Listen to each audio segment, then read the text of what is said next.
আচ্ছা ভাই, কারো ফোন বা কম্পিউটার কি হচ্ছে সব আপনি কিভাবে দেখবেন? সাকিবের অফিস থেকে ওরা বাড়িতে চলে এসেছে। খাবার টেবিলে বসে আছে চারজন। অর্ক হঠাৎ করেই প্রশ্নটা করলো নিলয়কে। নিলয় খেতে খেতে বলল, এই সিস্টেমের নাম হলো কিলগার। কিলগার হলো এমন একটি সিস্টেম যেখানে ভিকটিম তার পিসি বা মোবাইলে যা কিছু টাইপ করবে তা আমি নিজেই জানতে পারবো, এবং লেটার অ্যানালাইসিস হতে ভিকটিমের ওয়েবসাইট, ফেসবুক, ব্যাংক অ্যাকাউন্ট তথাপি ভিকটিমের অল সিস্টেম হ্যাক করতে পারবো। কম্পিউটারের ক্ষেত্রে আমি আর্মাডেক্স ব্যবহার করি। আমি আমার কিলগারটি ভিন্ন ভিন্ন ফাইলের সাথে বাইন্ড করক দিয়ে রাখি, যাতে ভিকটিমের অজান্তেই তার সিস্টেম অ্যাটাক করা সম্ভব হয়। এছাড়া মাঝে মাঝে ট্রোজানও ব্যবহার করি। মূলত ট্রোজান হলো ভিকটিম সিস্টেমে থাকা এমন একটি প্রোগ্রাম যা অনেকটা ভাইরাসের মতো বংশ বিস্তার করে এবং ভিকটিম সিস্টেম সম্পর্কে হ্যাকারকে নিয়ত তথ্য প্রদান করে। অফলাইন কিলগার হিসেবে দুটো অ্যাপস থাকে, একটা অ্যান্ড্রয়েডের জন্য আরেকটা কম্পিউটারের জন্য। তবে কেউ হ্যাকার কিবোর্ড ব্যবহার করতে পারে, এছাড়া হ্যাকার কিলগার অ্যাপ ব্যবহার করতে পারে। সবটা ব্যক্তির উপর। চিন্তা নেই, তোদেরকে একদিন সব শিখিয়ে আমি হারিয়ে যাব অনেক দূরে, কখনো খুঁজে পাবি না আমাকে। ধুর ভাই, আপনি এসব কি বলেন? আপনাকে হারাতে দেব না। ধরে রাখার শক্তিও নেই তোদের কাছে। আপনি দেখেন, এমন একজন আসবে, সে আপনাকে এখানেই রেখে দেবে আর আপনি তাকে ঘিরেই থাকবেন।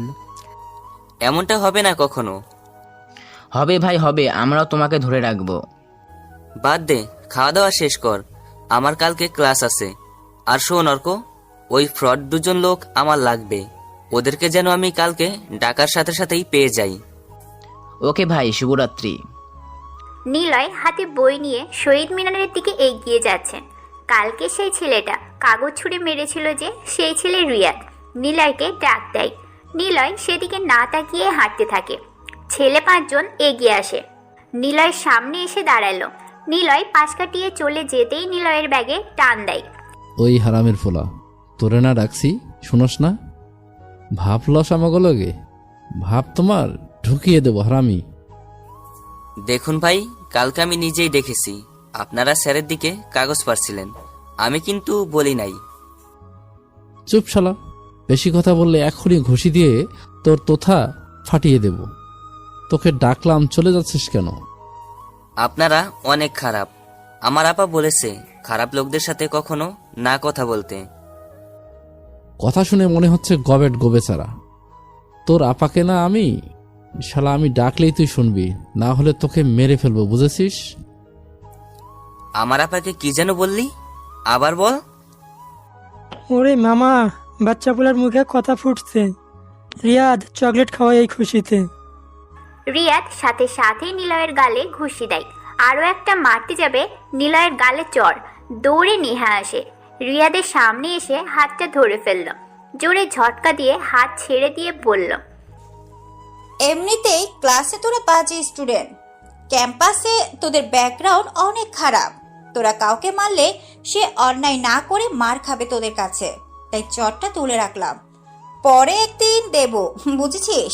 আর শোন, পারলে শক্তি আর ক্ষমতাধরদের উপর তোর এই সাহস দেখাস, এমন অবলা মানুষদের উপর না, যত সব। নেহা নিলয়ের হাত ধরে টেনে নিয়ে চলে আসলো শহীদ মিনারের উপর। নেহা বসে পড়ল সিঁড়ির উপর। নিলয় নেহার হাতের দিকে তাকিয়ে আছে। নেহা নিলয়ের দিকে তাকাতেই ব্যাপারটা খেয়াল করে, আর সাথে সাথেই নিলয়কে প্রশ্ন করল, এই, তুমি আমার হাতের দিকে তাকিয়ে কি দেখছো? নিলয় যেন নেহা হাত ধরাতে বেশ অবাক। নেহা অন্য জগতে চলে গিয়েছিল। হঠাৎ নেহা এমন কপট রাগ ভঙ্গিমায় প্রশ্ন শুনে নিলয় উত্তর দিল, আসলে দেখছিলাম তোমার হাত কেটে গিয়েছে কিনা। সেদিন তোমাকে সেভ করায় আমার হাত কাটছিল, আজ আমাকে সেভ করলে হাত কাটছে কিনা চেক করছিলাম। তোমার মতো আমিও রুমালে গিয়ে দিতাম, এই আর কি। তাই না? ফ্লার্ট করা হচ্ছে? আর সেদিন তো ফাইট করেছিলা, আজকে কি হয়েছে? সেদিন একটা মেয়ের সবচাইতে দামি জিনিসটা সেভ করার জন্য উপরওয়ালা শক্তি দিয়েছিল, নিজেই অবাক হয়ে গিয়েছিলাম এত সাহস শক্তি কোথা থেকে পেয়েছি। সেদিন যদি বড় কিছু হতো তবুও মরার আগে অনুভব করতে পারতাম একটা তো ভালো কাজের জন্য মরতে পেরেছি। নিলয় কথাগুলো এমন ইমোশন এনে বলবে নেহা একদমই এক্সপেক্ট করেনি। নেহা এখন কিছুই বলছে না, তবে পাশে বসা ছেলেটা দিন দিন যেন নেহার ভাবনাতে চলে আসা শুরু করেছে। ছেলেটা কেমন ইমপ্রেসিভ, কথা আর কাজগুলো অনেক গোছালো, বেশ ইন্টারেস্টিং ছেলেটা। নিলয়ের ব্যাপারে গোপনে নেহা এগুলো ভেবেই মুচকে হাসছে। নিলয় নেহার হাসি দেখে বলল। হাসছো কেন? নেহা সাথে সাথেই হাসি থামিয়ে আংশিক লজ্জা নিয়ে বলল। বলা যাবে না কেন হাসছি, তবে তোমার উপর না কেমন মায়া মায়া অনুভব হচ্ছে। মায়া? মায়া তাড়াতাড়ি কাটিয়ে ফেলো। কেন? মায়া কাটানোর কি আছে? আর তাছাড়া মায়াকে কাটানো যায়? যাই। মায়া জিনিসটা হলো প্রেমে পড়ার আগে ক্রাশের মতো, তবে মায়া আর ক্রাশের মধ্যে অনেক ফারাক। ক্রাশ হুট করেই 2 সেকেন্ডের মধ্যে হয়ে যায়, আর মায়া জন্মায় সময় নিয়ে। কারো গভীরভাবে ভালোবাসার জন্য এই মায়াটা অনেক প্রয়োজন। মায়া না থাকলে দূরে বসে রিলেশনগুলোতে এ পাশের প্রিয় মানুষটার জ্বর হলে ও পাশের থেকে প্রেমিকা প্রিয় মানুষটার জন্য কান্না করে দেয়। এটাই মায়া। তুমি কি প্রেমে টেমে পড়বা নাকি? নেহা আবারও ইমপ্রেসিভ দৃষ্টিতে নিলয়ের দিকে তাকায়। এমন গুছিয়ে কথা বলার ছেলে নেহা খুব কম দেখেছে। যা দেখেছে তা সব নাটক কিংবা সিনেমাতে। এই প্রথম সে কোনো ছেলেকে সরাসরি দেখছে যে কিনা গুছিয়ে কথা বলে, মেয়ের ক্রাশ হয়ে যাচ্ছে। নেহা আর নিলয় গল্প করছে, হঠাৎ শুনতে পেল ক্যাম্পাসের রাস্তা দিয়ে একটা ছেলে পেপার সাথে দৌড়ে যাচ্ছে আর চিৎকার করে বলছে, এবার মেয়র সাকিবের ওপর ডেভিল নামের এক ব্যক্তির আগমন, পেপারস মাত্র 5 টাকা।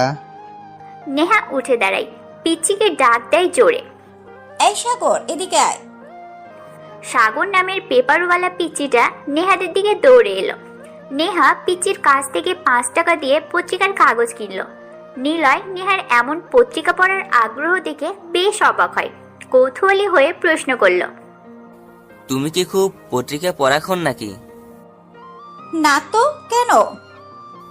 না মানে এভাবে জোরে ডাক দিয়ে আগ্রহ দেখে পত্রিকা কিনলে তো, তাই ভাবছিলাম তুমি পত্রিকা খোর। চুপ থাকো, আগে পড়তে দাও। নেহা পত্রিকার দিকে তাকায়। প্রথম পাতায় সাবিরের ছবি দিয়ে পাশে একটি কালো হ্যাকার মাস্ক আর লম্বা হুড তোলা টুপি পরা একটা লোকের ছবি অ্যাড করে পত্রিকায় ছাপানো হয়েছে। নিলয় পাশে বসে পত্রিকা দেখতে থাকে।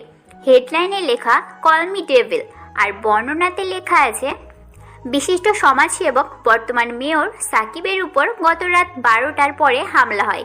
নিজের অফিসেই সে সময় ছিলেন সাকিব। সবার সাথে গুরুত্বপূর্ণ আলোচনা করছিলেন তিনি। হঠাৎ 3 জন মাস্ক পরা লম্বা ড্রেস পরা লোক প্রবেশ করে সেই ঘরে। সেখানে সাকিবের সেক্রেটারিকে মেরে ফেলে একটা ভয়ঙ্কর লোক। কিছুক্ষণের মধ্যেই সেখানে পুলিশ আসে, যার জন্য সাকিব বেঁচে যায়। পুলিশ আসার আগে সেই আগন্তুকের পরিচয় জানে সাকিব। আগন্তুকের নাম ডেভিল। যাওয়ার আগে ডেভিল সাকিবকে বলে যায় কল মি ডেভিল, মানে আমাকে ডেভিল বলে ডাকতে। কিন্তু কে এই ডেভিল? কোথা থেকে আসলো? কে হতে পারে এমন পোশাকের আড়ালে? সাকিবের কোনো কাছের শত্রু নাকি বিরোধী দলের কোনো চাল? এমনটাই মনে করেন সাকিব। উল্লেখ্য, পুলিশ সাকিবের অফিসে থাকা সব সিসিটিভি ক্যামেরার ফুটেজ চেক করে। ক্যামেরা ঠিকঠাকই ছিল, কিন্তু ডেভিল আসার আর যাওয়ার কোনো রেকর্ড ধরা পড়েনি ক্যামেরাতে। শুধু তাই নয়, রাস্তার আশেপাশে আরও 2টা ক্যামেরা ছিল, সেগুলোতে কোনো প্রকার প্রমাণ পাওয়া যাচ্ছে না ডেভিল কখন এসেছে আর কখন চলে গিয়েছে। Special security intelligence of police জানায় এমনটা কোনো বড় রকমের হ্যাকারের কাজ হতে পারে। তবে অফিসের সামনে 4 চাকা গাড়ি ছাপ পায় পুলিশ, কিন্তু কেবল ছাপটাই পায়। ছাপটা কিভাবে কোথা থেকে আসলো গেল কিভাবে তা জানা যায়নি। এখন প্রশ্ন হলো, কে এই ডেভিল? নেহা পুরোটা পড়ে নিলয়ের দিকে তাকায়। নিলয় অবাক হয়। যেমনটা খবর চেয়েছে একদম পারফেক্টভাবে খবর ছাপানো হয়েছে। নিলয় তার নিজের খবর ছাপানোর কারণ আছে, এটা ওর মাইন্ড গেম। আর মাইন্ড গেমটা হলো, নিলয় চেয়েছে ডেভিল কোনো না কোনো কারণে সবার সামনে আসুক, আর তাই সাকিবের মাধ্যম হিসেবে ব্যবহার করেছে। এবার ডেভিল যে গতকালে ব্যাংকের অ্যাকাউন্ট থেকে 6 কোটি টাকা হ্যাক করেছে, সেই খবরটাও পাবলিক হবে। ডেভিলকে এবার সবাই চিনবে হ্যাকার হিসেবে। ডেভিল হতে সাবধান হয়ে যাবে সবাই, সিকিউরিটি সিস্টেম স্ট্রং করবে। আর ডেভিল ততই সেগুলো ভেঙে ফেলে টাকা হাতিয়ে নেবে। কথাগুলো ভেবেই নিলয় মনে মনে হেসে উঠল। নিলয় নেহার দিকে তাকালো। নেহা চোখে মুখে চিন্তার আর ভয়ের একটা ছাপ দেখা গেল। নিলয় প্রশ্ন করল, কি হয়েছে? খবরটা পড়ার পর তোমাকে অনেকটাই চিন্তিত মনে হচ্ছে কেন? হঠাৎ কি হলো তোমার? তেমন কিছু না, চলো আজকে তোমার সাথে ঘুরবো। ভালো লাগছে না ক্লাস করতে। কি হলো হঠাৎ? চলো তো আমার সাথে। নেহা পত্রিকা ব্যাগে ঢুকিয়ে নিলয়ের হাত ধরল। জোরে টেনে নিয়ে ক্যাম্পাস থেকে বের হয়ে ঠিক তখনই একটা সাদা রঙের দামি গাড়ি ক্যাম্পাসে প্রবেশ করলো। সব স্টুডেন্টসরা সেদিকে তাকিয়ে আছে। গাড়ির সামনে আর দরজায় লোগো দিয়ে লেখা পুলিশ। গাড়িটা নেহাদের সামনে এসে থামলো। এরপর আরও কয়েকটা গাড়ি ক্যাম্পাসে প্রবেশ করলো। নিলয় হঠাৎ যেন ভয়ে নেহার হাত ধরে ফেলে। নেহা নিলয়ের এমন হাত ধরা দেখে মুচকি হাসলো। ছেলেটা কেমন একটা বাচ্চা টাইপ, হয়তো এত গাড়ি আর পুলিশ থেকে ভয় পাচ্ছে। বাচ্চা সুলভ আচরণটা নেহার অনেক পছন্দ হচ্ছে দিন দিন। প্রথম গাড়ি থেকে 4-5 জন পুলিশ নামলো। কালো শার্ট, চুলগুলো টেনে পিছনে দিয়ে গার্ডার দিয়ে আটকে রাখা, চোখে কালো চশমা, পরনে ছেলেদের প্যান্ট, জুতো হাই কনভার্স পরে একটা মেয়ে অফিসার নেহার দিকে এগিয়ে আসে। মেয়ে অফিসারের পিছনে আরও 4 জন। এ কি, গাড়ি থেকে নেমে নেহাদের দিকেই আসছে ওরা, সবাই সিভিল ড্রেস পরা। নিলয় নেহার হাত আরও শক্ত করে ধরল। পুলিশ 5 জন নেহাদের সামনে এসে দাঁড়িয়ে মেয়ে অফিসারটা আইডেন্টি কার্ড বাড়িয়ে বলল, আমি Labanya, special security intelligent of police. আর ওরা আমার সহকারী। তোমার ভাইয়ের কেস এখন থেকে আমরা ইনভেস্টিগেট করছি। এখন থেকে তুমি তোমার বাড়িতেই থাকবে, হোস্টেল ছেড়ে আমাদের সাথে যাবে। ধারণা করছি ডেভিল তোমার উপরেও অ্যাটাক করতে পারে, তাই তোমার সেফটির জন্যই তোমাকে হোস্টেল ছাড়তে হবে। নিলয় অবাক হয়। কিসের ভাই, কিসের অ্যাটাক? নিলয়ের মুখ থেকে ভয়ের ছাপ চলে যেয়ে অবাকতা ভর করেছে। কিন্তু নিলয়ের মনে অনেকগুলো প্রশ্ন ঘুরপাক খাচ্ছে। নেহা, ভাই, হোস্টেল, বাড়ি, কিসের কি? নিলয় কিছুই বুঝতে পারছে না। তবে অফিসার লাবণ্য খুব ইন্টেলিজেন্স। নেহাকে প্রশ্ন করে, ছেলেটাকে কেমন একটা অদ্ভুত চাহনি নিয়ে তাকিয়ে আছে। নাম কি তোমার? জি, আমার নাম নিলয়। নেহার সাথে আছো। কখনো দেখেছো নেহার উপরে কেউ অ্যাটাক করছে? জি না। সন্দেহভাজন কাউকে দেখেছো দূর থেকে? না, কিছুই তো চোখে পড়েনি। নিলয় সামনে তাকায়। সাকিব গাড়ি থেকে নেমে হেঁটে নেহার দিকেই আসছে। লাবণ্যের পাশে দাঁড়ায় সাকিব। নেহার দিকে তাকিয়ে বলল, বাড়ি চল, অভিমান বা রাগ জমিয়ে রাখিস না। এখন তোর বিপদ হতে পারে, তখন আমি ছাড়া কেউ আসবে না। আমি যাব না, তুমি চলে যাও। নেহা প্লিজ কথা শোনো, এখন তোমার যেতে হবে। সরি, আমি যাব না। আর দয়া করে আপনি চুপ থাকুন, আমার আর আপনাদের মেয়রের সাথে কথা হচ্ছে। নেহা, এভাবে কথা কেন বলিস? আমি তোর ভাই না? মরে গেছে। আর প্লিজ ইমোশনালি কথা বলবা না, যা আমার বিরক্ত লাগে। আমি চাই না তুমি অপমান হও। নেহা বোন আমার, চল না প্লিজ। কেন বুঝতে পারিস না? যাব না বললাম তো, বারবার এক প্রশ্ন কেন করছো? কথাটা বলেই নেহা চলে যাবে। নিলয় হাত টেনে ধরে। নেহা কাছে যেয়ে বলে, নেহা, ওনার সাথে এইভাবে কেন কথা বলছো? উনি তো তোমার ভাই হয়। যাও, বাসায় যাও। উনি এত অনুরোধ করছে, যাও। ওনার অনুরোধে ভালোবাসা দেখতে পাচ্ছি। ভালোবাসাটাকে এখন সরিয়ে দিও না। ভালোবাসা সহজে মানুষ পায় না, আগলে রাখতে হয়। আর তুমি রোজ আসবা ক্লাসে, সমস্যা কোথায়? যাও প্লিজ। নেহা কিছুক্ষণের জন্য নিলয়ের দিকে তাকিয়ে থাকে। নিলয়ের প্রতিও তীব্র মায়া খুব ভালোভাবেই অনুধাবন করতে পারল ও। কিন্তু নেহা কিছুই বলল না।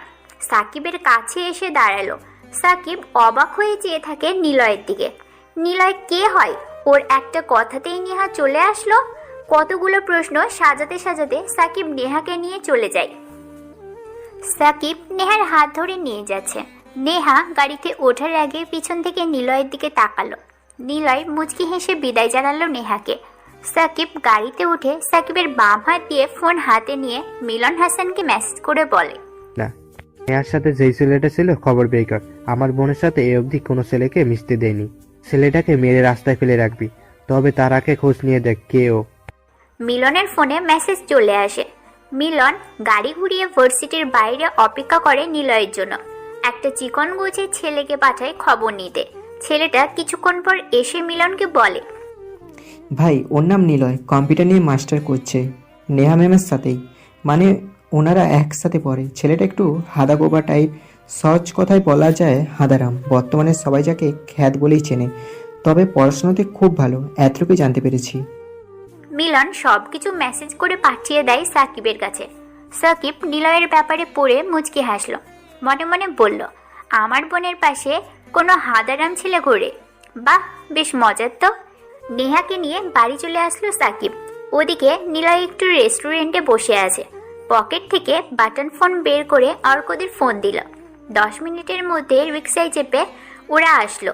নিলয়ের সামনের চেয়ারে বসলো ওরা। রেস্টুরেন্টের মধ্যে টিভি চলছে। নিউজ চ্যানেলে সাকিব নিয়ে খবর বের হয়েছে। তবে এখন নতুন একটা নিউজ প্রচার করা হচ্ছে।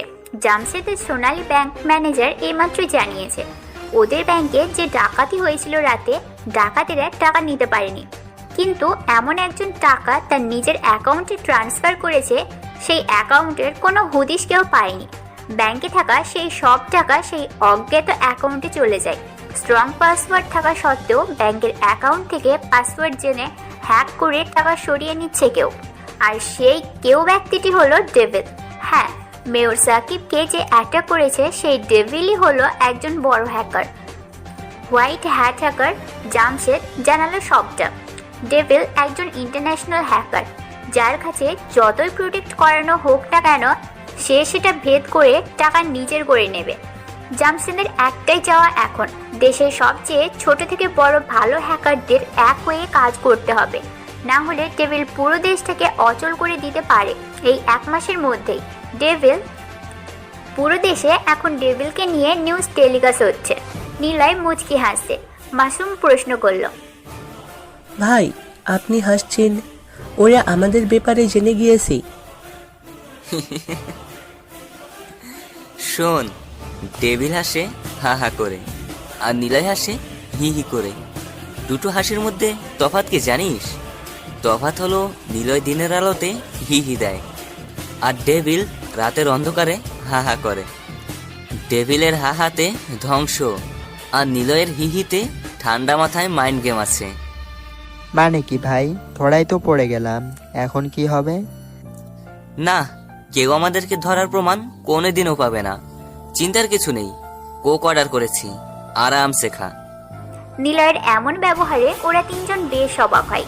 তবে নিলয় কাঁচা কোনো খেলোয়াড় নয়, ঠিক লাস্ট বলে ছক্কা মারবেই। তাই ওরাও নিলয়ের মতো চিল মুডে কোকা কোলা খেতে থাকে। অর্ক প্রশ্ন করে, সাকিবের সঙ্গে ঝামেলা না করলে আমরা সামনে আসতাম না, তাই না? তোদের চিন্তাধারা এত ছোট কেন? গভীরে যে চিন্তা করবি। সাকিবের সাথে ঝামেলাটা আমি পাবলিশ হওয়ার জন্যই করেছি। ডেভিল এখন সবার সামনে আসছে। কিন্তু কে ডেভিল? আমি? চিনিস তুই ডেভিলকে? আমিও চিনি না, তোরাও চিনিস না কে এই ডেভিল। তাহলে এত প্যারা কেন? ডেভিলকে সবাই ভয় পাবে, তাই সামনে আনা। প্রবলেম হলে আমি তো আসি। তবে আপাতত পাশের কোনো একটি ফ্ল্যাট নে, আমরা সেখানে আজ থেকে থাকবো। ছোট্ট একটি বাড়ি নিবি, 4 জন ভালোভাবে থাকতে পারি সেই রকম। কেন, আগেরটা কি হয়েছে? প্রশ্ন করবি না আমাকে, সময় হলে বুঝতে পারবি আমি কেন বাড়ি চেঞ্জ করতে বলেছি। দিনে ছোট ঘরে, রাতে বড় ঘরে থাকবো, বুঝতে পারছিস? বুঝিনি, তবে যেহেতু তুমি বলেছ তাই করতেই হবে। ছেলেটাকে ওর কথা শুনে কোনো প্রশ্ন ছাড়াই তুই আমার সাথে চলে এসেছিস? সাকিবের প্রশ্ন শুনে নেহা পাত্তাই দিল না। সাকিবের মেয়ে আরিতার সাথে নেহা খেলতে ব্যস্ত। সাকিব আবারও প্রশ্ন করে, ফ্রেন্ড? ফ্রেন্ড? তোর ফ্রেন্ডও আছে? দেখিনি তো কোনোদিন। নজর রাখতে নাকি? সব সময় না, ছেলেটার নাম আমি জানি, নিলয়, তোর সাথেই পড়ে। কাহিনীটা কি বল? কত বছর পর আমার ননদ আসছে, আর তুমি এক গাদা প্রশ্ন শুরু করে দিয়েছো। নেহা, আয় তো, চলে আয় ওনার সামনে থেকে। নেহাকে ওর ভাবি নিয়ে চলে যায়, কিন্তু সাকিব মিলনকে ফোন করলো। মিলনকে বলল, শোন, নিলয় যেই হোক, আমার বোনের আশেপাশে দেখেছি, ছেলেটাকে মেরে হাসপাতালে রেখে দিবি, ব্যাস আর কিছু না। ওকে বস, নো চিন্তা, কাজ হয়ে যাবে। ব্ল্যাক মাম্বা মানে রেড গ্যাংয়ের লিডার একটা মেয়ে। সে ডেভিলের খবর টিভিতে দেখছিল। রাগে টিভি খুলে আছাড় মেরে মাটিতে ফেলে দেয়, জোরে চিৎকার দিয়ে বলে, এত এত প্ল্যান সব শেষ হয়ে গেল। এই ডেভিলের জন্য আমরা ধরা পড়তে যাচ্ছি। শুধু ওর জন্যই আমরা এখন সিকিউরিটির হায়ারের মধ্যে ডাকাতি করব, যা খুবই রিস্ক। তবে একটা প্ল্যান আছে। আগে আমরা শহর ও শহরের বাইরে সব ছোট ছোট ব্যাংকে ডাকাতি করব। কুটিতে না হোক, লাখ নিয়ে নিয়ে কুটিতে জমা করব। শুনেছি ঢাকার কিছুটা দূরে একটা ব্যাংক আছে, স্বর্ণালী ব্যাংক। ওই ব্যাংকে 70 থেকে 80 লাখ টাকা আছে। আপাতত সেটাই ডাকাতি করব। এরপর এভাবে ছোট্ট ব্যাংকগুলোতে ডাকাতি করে বড় ব্যাংকে যাব। দেখি ডেভিল কিভাবে আমাদের প্ল্যান নষ্ট করে। তোমরা ব্যাংক ডাকাতির জন্য প্রস্তুত হও। আমি ডেভিলকে খোঁজার চেষ্টা করছি।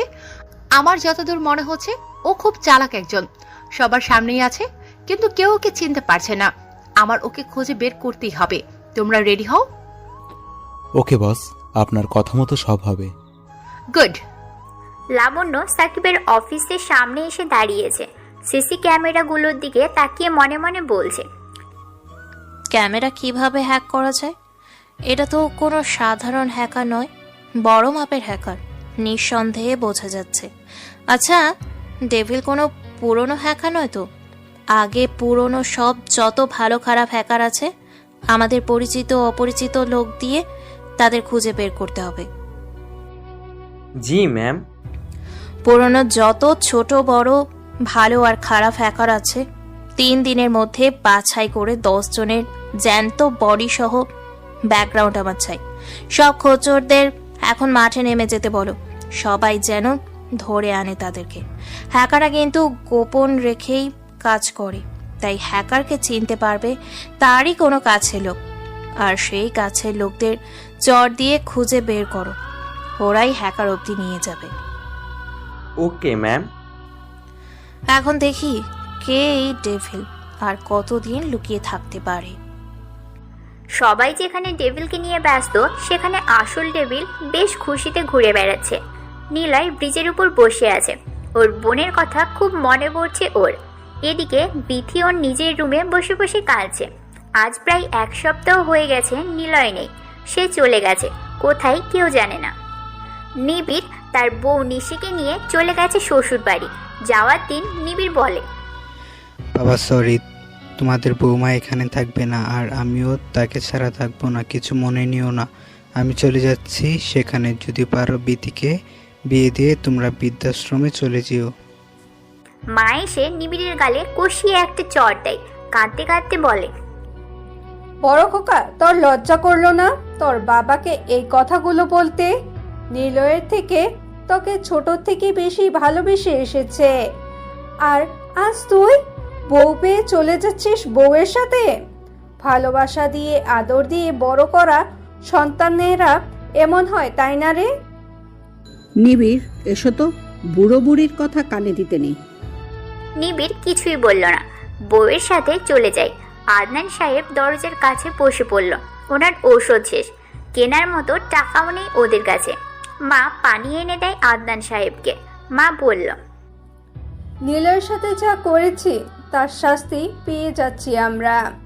সারা জীবন ওকে অবহেলা করেছি, কখনো ভালো ব্যবহারটাও করিনি। যাকে ভালোবাসলাম সে আজকে ছেড়ে গেছে। তুমি চিন্তা করো না, তোমার ঔষধ কেনার টাকা হয়ে যাবে। আমি দরকার হলে বাড়িতে কাজ করব। না নিলয়ের মা, কাজ করতে হবে না। এতদিন তোমাকে নিবিড়ের মা বলে ডেকেছি, আজ থেকে নিলয়ের মা বলবো। তুমি রাগ করবা না তো?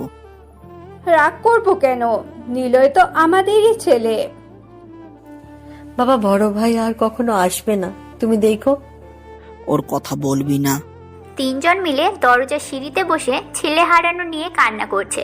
ঠিক তখনই পাঁচিলের মেন গেটে চিৎকার করে কে যেন বিথি বলে ডাকলো। আদনান সাহেব, ওনার স্ত্রী আর বিথি এগিয়ে আসে গেটের কাছে। গেটের দরজা খুলে দেখে একজন পোস্টম্যান দাঁড়িয়ে আছেন। এই যুগে পোস্টম্যান দেখা যায়? ভাবতেই বিথির মনে অনেকগুলো প্রশ্ন ঘুরপাক খেতে থাকে। এখানে বিথি কি আপনি? জি। এখানে একটা সাইন করুন। ওকে। এই নিন একটা ব্যাগ, আসি। বিথির নামে একটা চিঠি আর পার্সেল এসেছে, পৌঁছে দিয়ে গেলাম। পোস্টম্যান কথাগুলো বলে চলে যায়। বিথি গেট লাগিয়ে দিয়ে সবাইকে নিয়ে দরজার সিঁড়ির উপর যেয়ে বসলো। ব্যাগ খোলার আগে ওর হাতে থাকা চিঠির খাম আদনান সাহেব তাকিয়ে দেখছে। তিনি বলল, চিঠি নাকি? জোরে পড়। বিথি আপা খাম খুলে পড়তে থাকে জোরে জোরে। আপা, আমাকে ভুলে গিয়েছিস? আমি তোর ভালোবাসার ভাই আর মা বাবার অপদার্থ কুলঙ্গার বেজন্মা বেয়াদব ছেলে নিলয়। কেমন আছিস? মা বাবা কেমন আছে? ওনাদের প্রিয় বড় ছেলে নিবিড় কেমন আছে?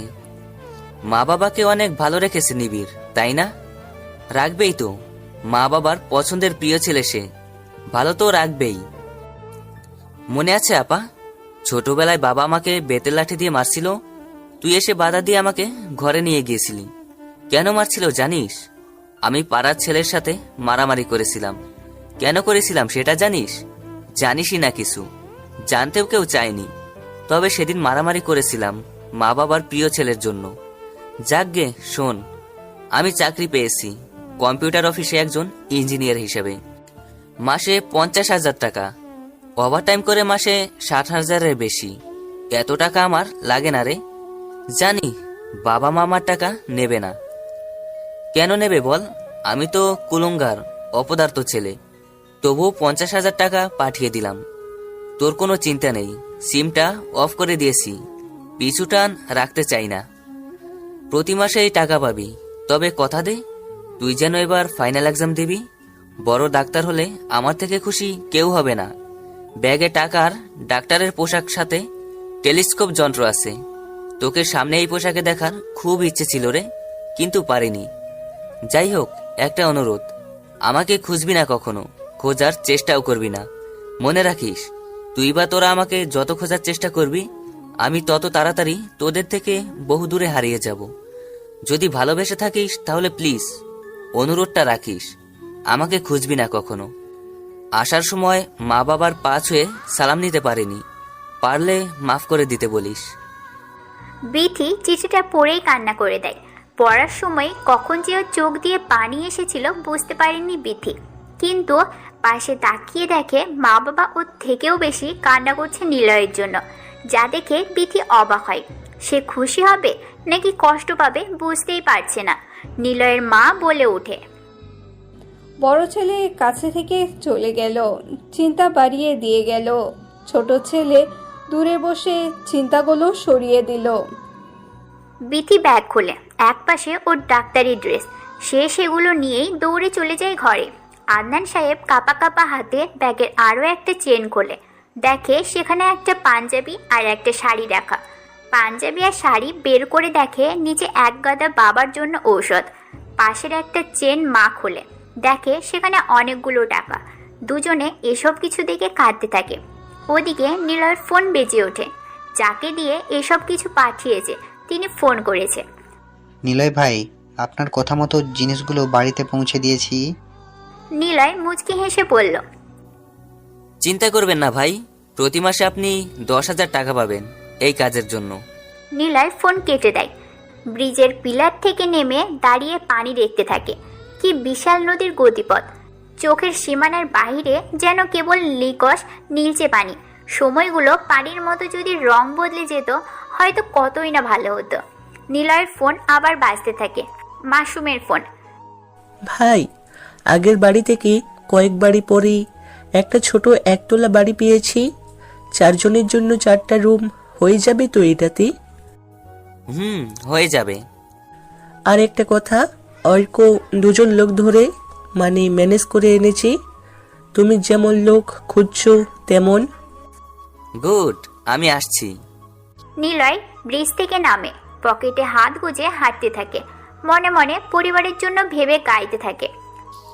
শুভ, তুমি এক পশলা বৃষ্টি হয়ে এসো, না হয় এসো সকালে শিশির হয়ে।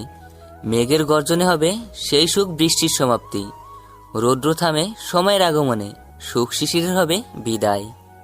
নিলয় এসে পৌঁছায় সেই বাড়ির সামনে। বাড়ির সামনে একটা চায়ের দোকান। আশেপাশে তাকায় নিলয়।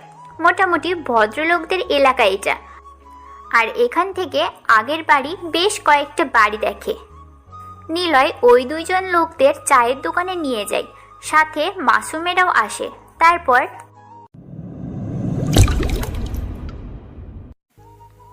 জাবেদ সাহেব, নেহার সাথে যে ছেলেটা ছিল, ওই ছেলেটা হয়তো কিছু লুকাচ্ছে।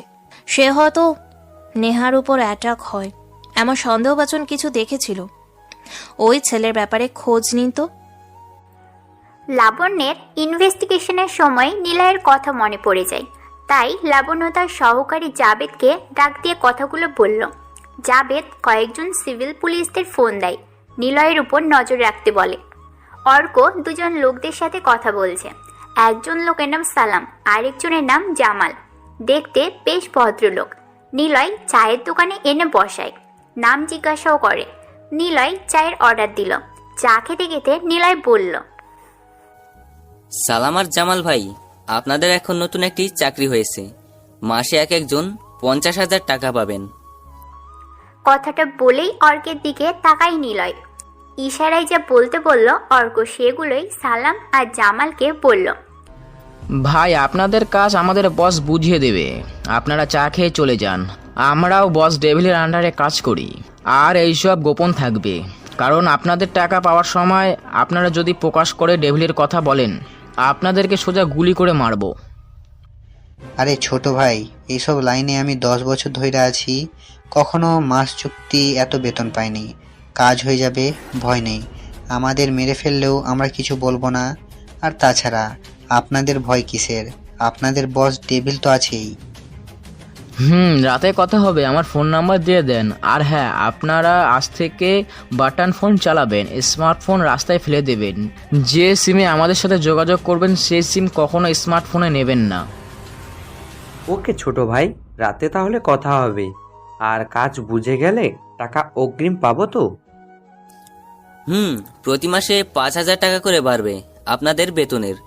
একটাই কন্ডিশন, কেউ যেন আমাদের ব্যাপারে না জানে। সালাম আর জামাল চলে যায়। অর্ক নিলয়কে প্রশ্ন করল, ভাই কিছুই বুঝলাম না, আপনি নিজেই কেন ডেভিলের কথা গোপন করলেন? ডেভিলকে একমাত্র তোরা 3 জন জানবি, বাকিরা কেউ দেখতে পাবে না। বুঝলাম, চলো নতুন বাড়িতে যাই। ওরা সবাই নতুন বাড়িতে আসলো। বেশ সুন্দর করে বানানো বাড়ি। মাসে বেতন 4 রুমের জন্য 10,000 টাকা। নিলয় বাড়িয়ে 20,000 করে দিয়েছে। বাড়িওয়ালা ভুলেও আর আসবে না।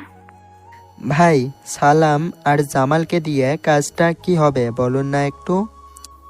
আমাদের কাছে কত কোটি টাকা আছে? 6 কোটি। কোথা থেকে আমরা নিয়েছি এটা? ব্যাংক থেকে। ব্যাংকে টাকা থাকে, এগুলো কাদের টাকা?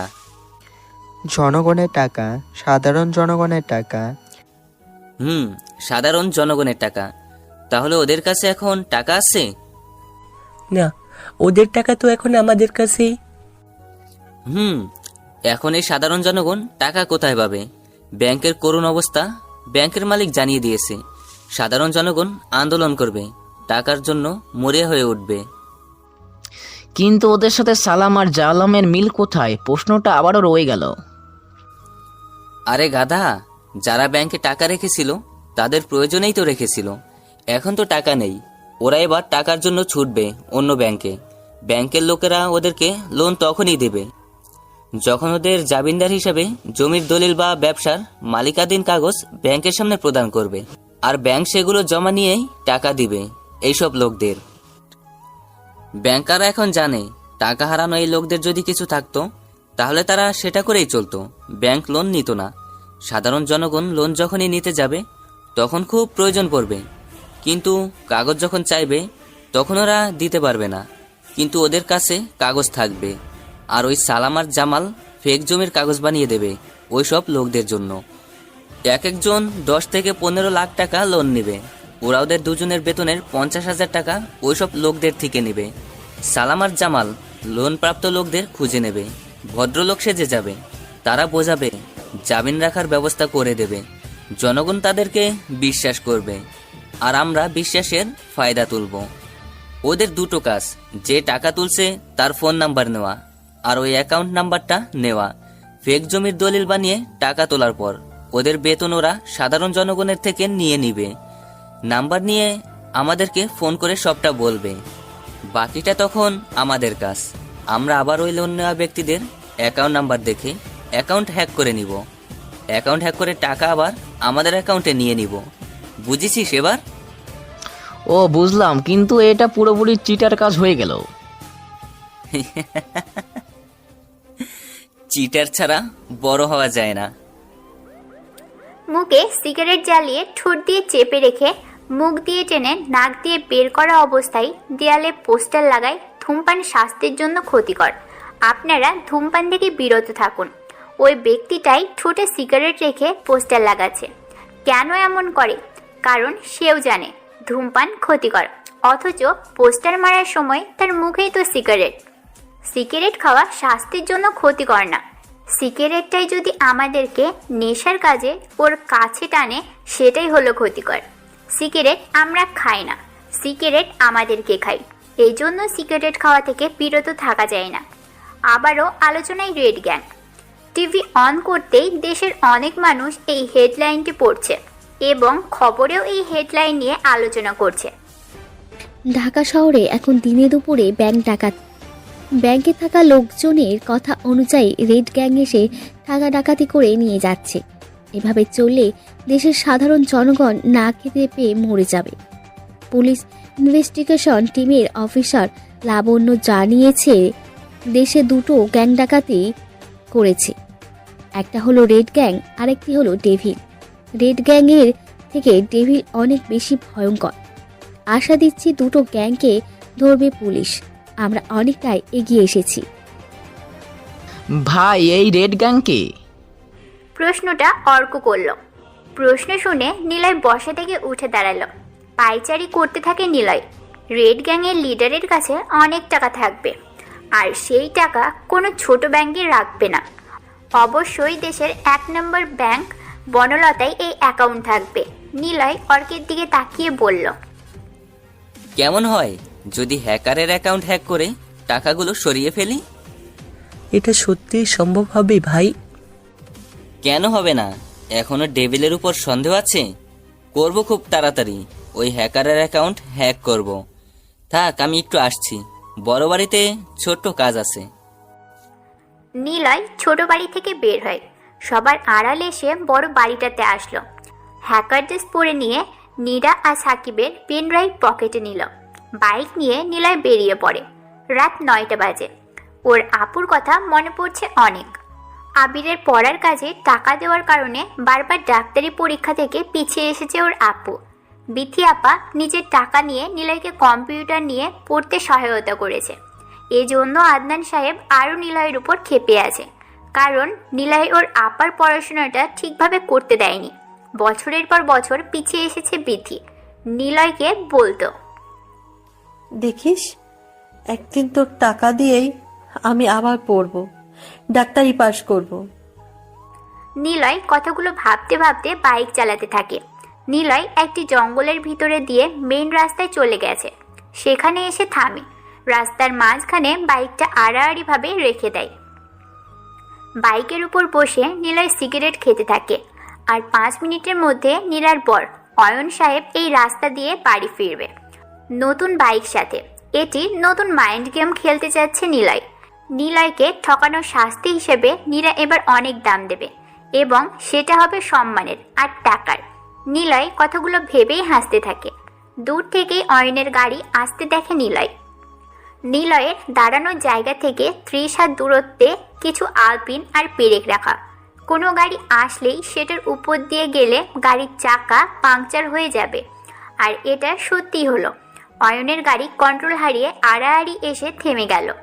পিছন থেকে ওর বডিগার্ডরা বেরিয়ে এলো। নিলয়ের দিকে পিস্তল তাক করে ধরে এগিয়ে আসতে থাকে।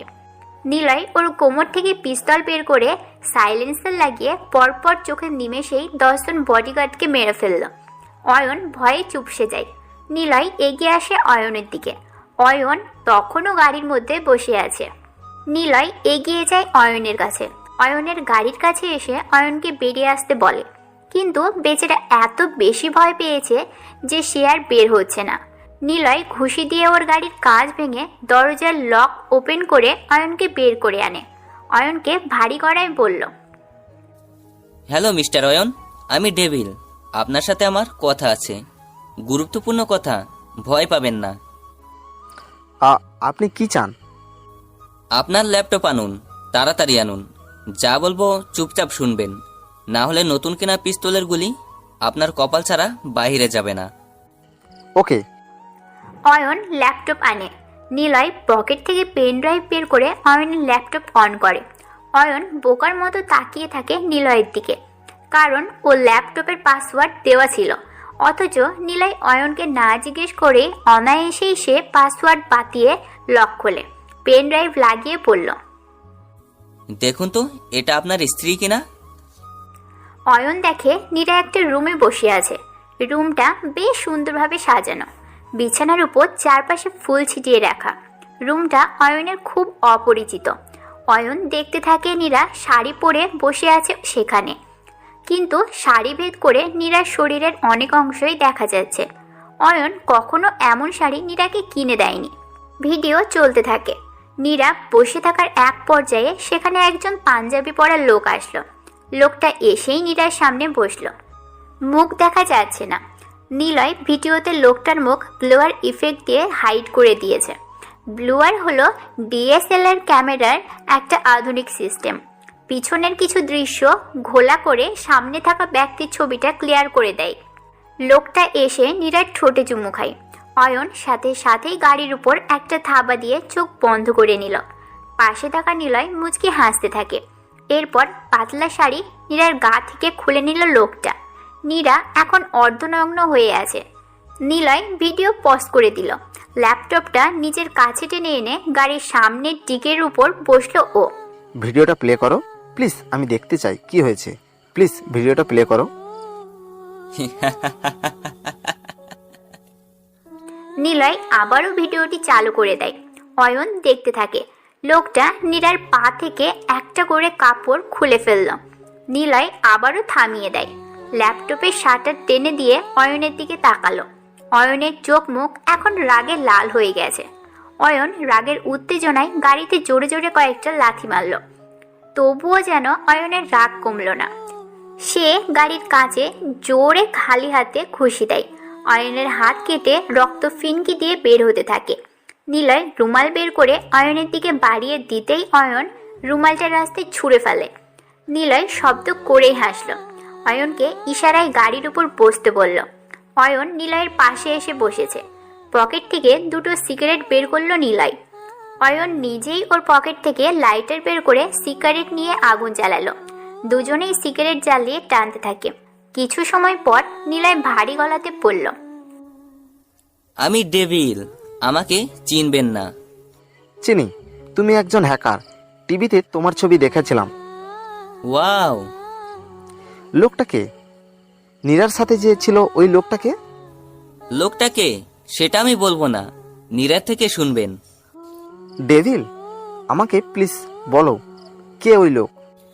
মিস্টার অয়ন, লোকটার কোনো দোষ নেই।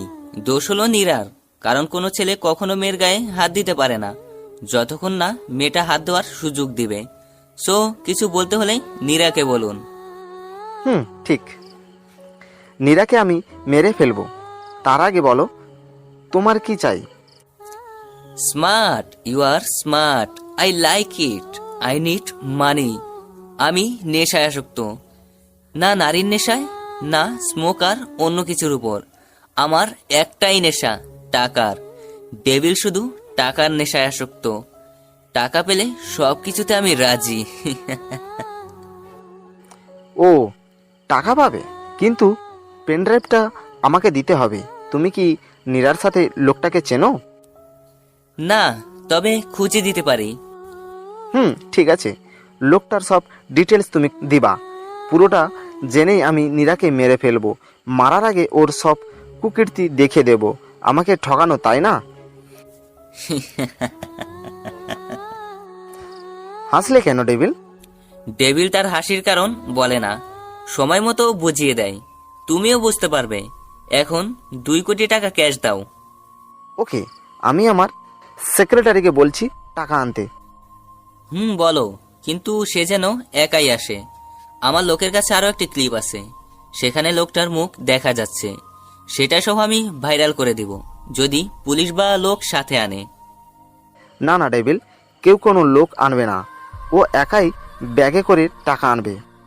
নিলয় পেন ড্রাইভ সহ ল্যাপটপ অয়নের কাছে দিয়ে দেয়। 10 মিনিটের মধ্যে অয়নের সেক্রেটারি টাকা আনে। নিলয় টাকার ব্যাগ নিয়ে চলে যায়। অয়ন গাড়িতে ওঠে। সব কিছু নিয়ে ও বাড়িতে আসলো। ল্যাপটপ নিয়ে অয়ন সোজা নীরার রুমে চলে যায়।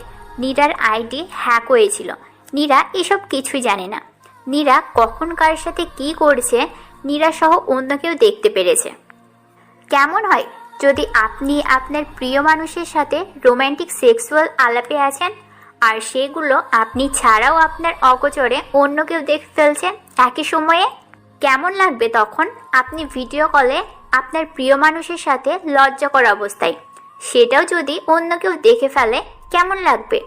কিন্তু আপনি জানেনই না আপনার এইসব কলিং মেসেজিং সব ডেভিল নামের এক হ্যাকার দেখছে। নীরা বসে আছে বিছানায়। নীরা অয়নের দিকে তাকায়। অয়নের ডান হাত কেটে রক্ত জমে আছে। নীরা সাথে সাথে এটা দেখে দৌড়ে আসে অয়নের কাছে। নীরা বলল, বাবু তোমার কি হয়েছে? হাত কাটলো কিভাবে? কেউ আছেন? জলদি স্যাভলন নিয়ে আসুন। কতখানি কাটছে? কি করছিলা? নীরা একদমই প্রশ্নগুলো করতে থাকে অয়নকে। প্রশ্ন শেষে নীরা হাঁপিয়ে যায়। অয়ন নীরার এমন উত্তেজিত চাহনি উদ্গ্রীবতা দেখে মনে মনে হাসে। কাজের লোক স্যাভলন, ব্যান্ডেজ আর তুলা এনে দেয়। নীরা অয়নের হাত পায়ের উপর রেখে ড্রেসিং করতে থাকে। অয়ন একদৃষ্টিতে তাকিয়ে থাকে নীরার দিকে। কতখানি কাটছে দেখে চলতে পারো না? জানো তোমার কিছু হলে আমার বেঁচে থাকাটা মিথ্যে হয়ে যাবে। মিথ্যে মানে কিসের মিথ্যে? না মানে তোমার বেঁচে থাকাটা মিথ্যে হয়ে যাবে। এখন এক হাত দিয়ে ফ্রেশ হয়ে আসো, আমি তোমাকে খাইয়ে দেব। অয়ন ওয়াশরুমে চলে যায়। চোখে মুখে বাম হাত দিয়ে পানি দিয়ে আয়নার সামনে যেয়ে দাঁড়ায়। রাগে ওয়াশরুমের আয়নাতে ঘুষি মারতে ইচ্ছে করছে অয়নের, কিন্তু কিছুই করতে পারছে না সে। এখন নীরার কথা ভাবছে। নিলয় অয়নের থেকে টাকা নিয়ে জোরে বাইক চালিয়ে আসতে থাকে বড় বাড়ির দিকে। দূর থেকে দেখতে পাই একটা ব্রিজের উপর দুজন বৃদ্ধা দাঁড়িয়ে আছে। একজন মহিলা আর একজন পুরুষ, যেন দুজন ব্রিজ থেকে লাফিয়ে আত্মহত্যা করতে চাইছে। নিলয় বাইক রাখে। দুজন বৃদ্ধা পানিতে ঝাঁপ দিতে যাবে, তখনই নিলয় দৌড়ে পিছন থেকে ওনাদের ধরে টেনে নিয়ে নামায়। মুখে মাস্ক আর এমন ভয়ঙ্কর সাজে কাউকে দেখে বয়স্ক লোক দুইজন ভয় পেয়ে যায়। নিলয় বলল, আপনারা এই বয়সে পানিতে ঝাঁপ কেন দিতে যাচ্ছিলেন? এমনি বাবা, তুমি কে? আমাদের কেন বাঁচালে?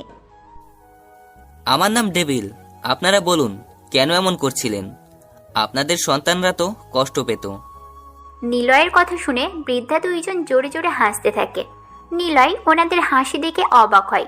এই প্রথম নিলয় কারো হাসির কারণ জানার প্রবল আগ্রহ দেখতে পেল নিজের মধ্যে, তাই প্রশ্ন করে ফেলল, আপনারা কেন হাসলেন? হাসির কথা বললি তাই হাসলাম। নিলয় আর কোনো কথা বলল না। ওনাদের পাশে ব্রিজের সাথে হেলান দিয়ে বসলো। নিলয় মাঝখানে আর বৃদ্ধটি ডান পাশে।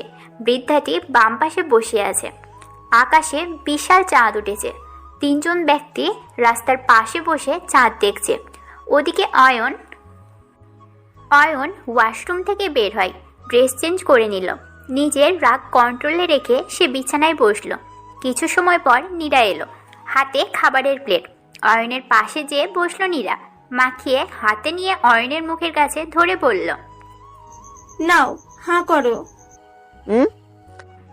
অয়ন খাবার খেতে থাকে। নীরার দিকে তাকাচ্ছে আর চোখে। নীরা মুচকি হেসে স্বামীর সেবা প্রদান করছে। এমন স্ত্রী পাওয়া যেন ভাগ্যের ব্যাপার। অয়ন প্রশ্ন করল, আমাকে অনেক ভালোবাসে তাই না নীরা? অনেকটাই, অনেক বেশি ভালোবাসি তোমাকে। আচ্ছা নীরা, এই 2 মাসে কোনো ভুল করেছি তোমার কাছে?